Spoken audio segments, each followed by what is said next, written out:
નમસ્કાર મિત્રો, વાત કરીશું આજના તાજા સમાચારની। વિધાનસભા બેઠકની પેટાચૂંટણી પહેલા રાજકીય ગરમાવો તેજ બન્યો છે। આમ આદમી પાર્ટીએ ભાજપના ઉમેદવાર કિરીટ પટેલ વિરુદ્ધ ચૂંટણી પંચમાં ગંભીર ફરિયાદ દાખલ કરી છે।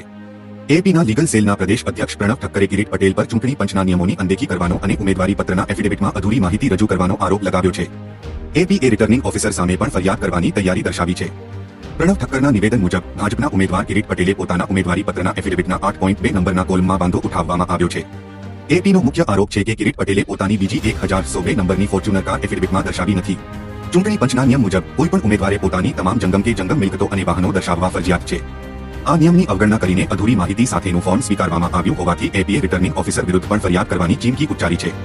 તો હાલ માટે આટલું, મળીશું નવી અપડેટ સાથે। જો તમને અમારા વિડીયો પસંદ આવતા હોય તો વિડીયોને લાઇક કરી ચેનલને સબસ્ક્રાઇબ કરી બાજુમાં આવેલા બે આઇકને દબાવી દેજો।